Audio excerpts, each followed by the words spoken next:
It's Monday, November 21st. We've got Thanksgiving coming up later this week, so you'd expect volume to start tailing off in the middle of the week as everyone heads off to grandma's.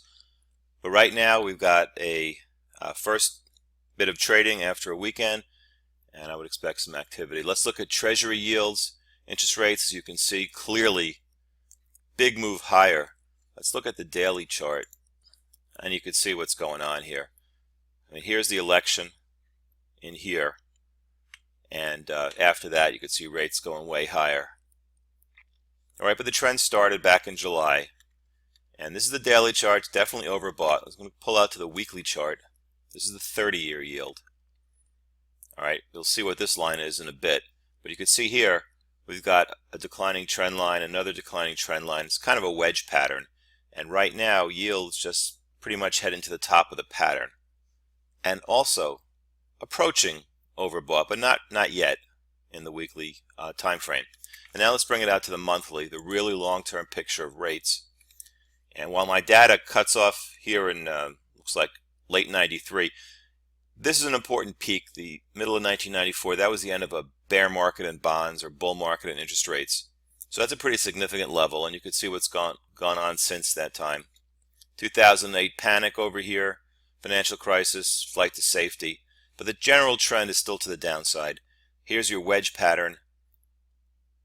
And if that does break to the upside, you could look at 350 as probably the top of whatever rate increase we're going to see here on the long end of the curve. All right, let's bring it in. Let's look at the benchmark 10-year. We could start at the monthly chart. The same sort of pattern, more of a double bottom here with 2012. But again, it's up at this resistance level from that trend line. Now, do you like that trend line? Do you prefer this trend line? If you do, then you have a breakout to the upside, and again, you're looking at 3% or maybe just under that as an upside target. Now, obviously people aren't going to like that. It's a pretty big percentage move, but you see where it's been over the last 20 years. It's really not that big of a deal. And let's bring this in a little bit more to the weekly with that revised trend line we had there. Approaching overbought now, and the daily clearly overbought.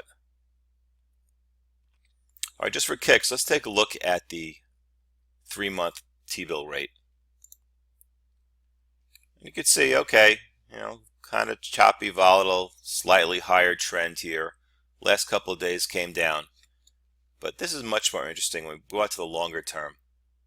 You can see in the post-financial crisis zero interest rate world, you can see what happened here in 2011. I believe yields dipped below zero back then. Same sort of thing here, kind of floored at what supposedly is the ultimate support level of zero. But look at this, late last year, this is a change. So something is definitely different here. Was it the specter of Fed interest rate hikes? I don't know what the reason is. But if you look at these long-term charts, and this is going way back, something definitely changed here. All right. Big ups and downs. Financial crisis down in here. All right, so let's recap a little bit. Going back to the 30-year, overbought in the short term, but if we look at it in a long-term perspective, still in a downtrend, although an up phase within that downtrend. So that's the story. We'll leave it there and see what plays out.